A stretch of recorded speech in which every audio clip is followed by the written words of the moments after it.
Assalamualaikum warahmatullahi wabarakatuh. Sahabat semua, sebelum menonton video ini, marilah kita berhenti sejenak untuk membaca surat Al-Fatihah sebagai hadiah doa buat Bapak Haji Dwi Susanto bin Suwondo dan keluarga beserta anak-anak yatim RDAY dan juga semua jajaran stafnya, dengan harapan beliau selalu diberikan kesehatan, keberkahan, dan rezeki yang berlimpah, dan ilmu yang telah diajarkan kepada kita bisa bermanfaat di dunia dan akhirat. Amin. Amin ya rabbal alamin. Ya. Yang udah kode-kode soalnya. Jadi dengan sifat yang busuk itu pasti akan menjauhkan dari rezeki. Ini yang harus kita hindarkan. Kenapa? Bagi Wan, ambil Wan. Kenapa Allah ambil Wan? Suruh kita untuk membersihkan itu karena Allah berjanji kalau hatinya bersih dari sifat-sifat yang busuk, Allah akan lipat gandakan harta. Syaratnya dengan apa? Bersih hati. Dengan apa? Mohon ampun. Itu janji Allah begitu doang. Salah satu sifat busuk adalah lihat YouTube komen, lihat medsos komen, lihat TikTok komen. Sekarang lagi viral apa contohnya? Komen. Nggak boleh numpang panggung biar ngetop. Gelo. Orang dibully,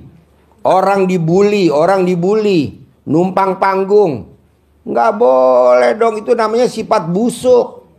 Orang berbuat baik kok kita malah dibilang hancur, jelek, apa nggak boleh. Itu namanya komen. Lanjut. Ya, itu mulai dari nomor 3, nomor 2, nomor 1-nya menjadi landasan. Tadi sudah sampaikan Pak Haji bahwa kita harus menerima ketetapan Allah. Ini yang susah. Kita tidak saling menyalahkan diri sendiri, menyalahkan ring satu, ujung-ujungnya pasti menyalahkan Allah.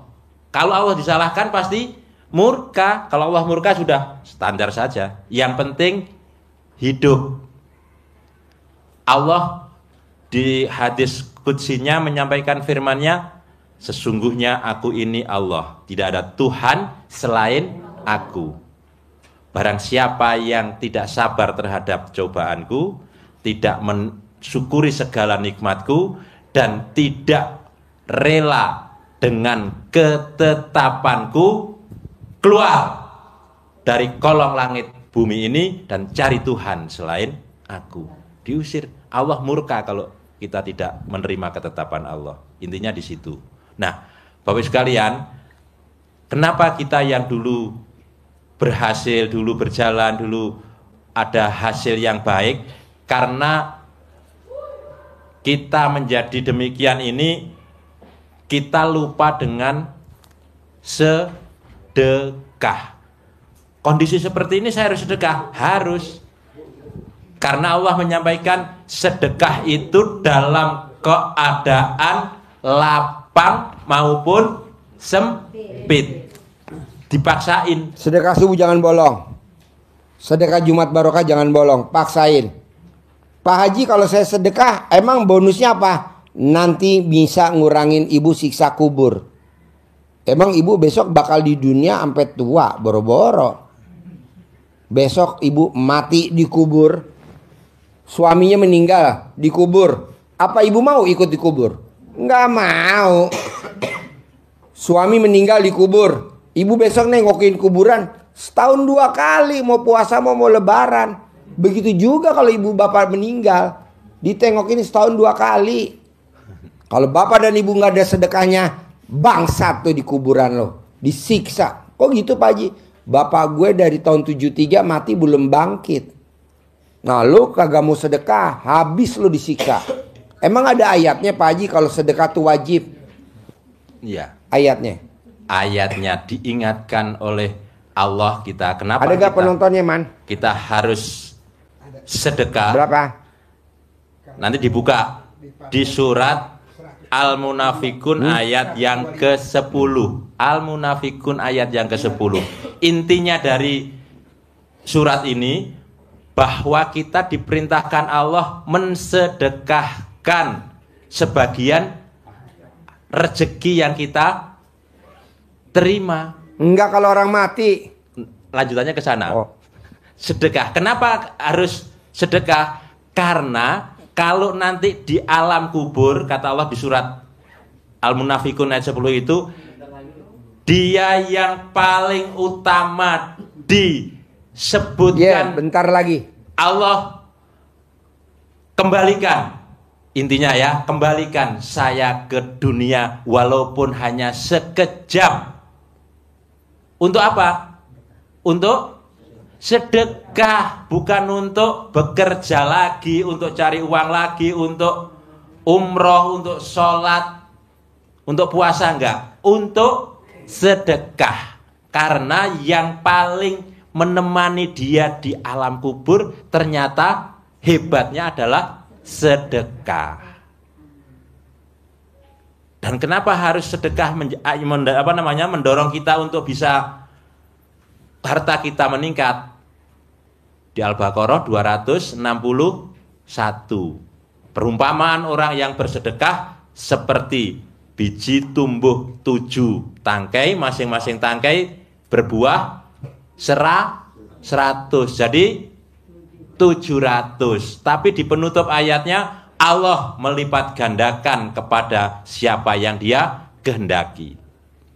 Dia ambil centong di atas buat bapak dan ibu dia, centong. Tidak mesti 700, bisa 1000, bisa 10.000, bisa 1.000.000 kali. Nilainya yang bukan centong ini. Ini pentingnya, pendorong hajat kita. Tapi yang terpenting utama adalah terima takdir, terima ketetapan Allah tanpa mengeluh, tanpa grundel. Nyambung gak nih Pak? Jadi Bapak dan Ibu coba paksa dulu sholat tobat. Besok datang lagi, kemari lagi, testimoni. Saya maunya sehari, coba ada gak yang testimoni? Besok hari Kamis malam Jumat kita testimoni. Besok kan Rebo. Nah besok Ibu, besok habis maghrib kesini lagi. Testimoni lagi. Nah besok ada yang cair 200 miliar mau datang. Nah besok Ibu dengar orangnya. Bos ngomong bos.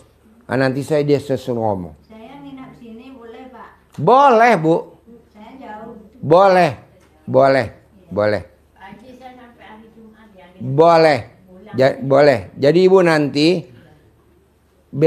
nanti dipraktekin sholat taubatnya yang 68, ini 50, yang 18 habis maghrib sampai isya besok kerjain. Saya mau ada yang terkabul. Besok yang cair 200 miliar mau testimoni besok. Habis maghrib, habis isya. Habis isya besok mau testimoni dia. Yang cair 200 miliar. Nah Ibu dengerin. Besok Kamis malam Jumat, yang cair yang saya kasih duit hadiah 1 miliar 2 orang. Dia mau testimoni. Nah Ibu juga harus bisa. Bisa? Jangan cerita apapun masalahnya. Saya mau punya rumah, pasti. Saya mau punya mobil, pasti. Saya mau punya kontrakan, pasti. Saya mau punya penghasilan sebulan 10 miliar, pasti. Irwan aja suruh bagiin Irwan. Saya mau punya penghasilan sebulan 10 miliar, pasti. Jadi harus pasti. Tidak ada kata tidak. Oke? Jangan suka komen. Saya nggak mau komen. Jalanin, syukurin, nikmatin.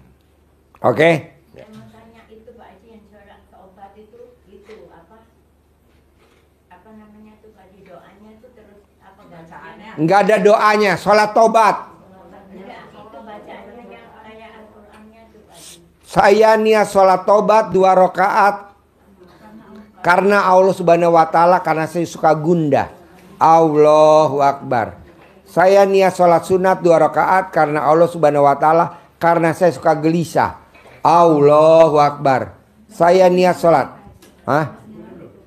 Allahu Akbar kabira walhamdulillahi katsira wa subhana, Ibu gitu. Seperti sholat pada biasanya hanya suratnya kalau yang pendek yang hafal paling dihafal paling cepat. Kalau sunahnya suratnya Al-Kafirun sama Al-Ikhlas. Sudah, kalau itu susah dihafal, apa saja yang dihafal. Oke?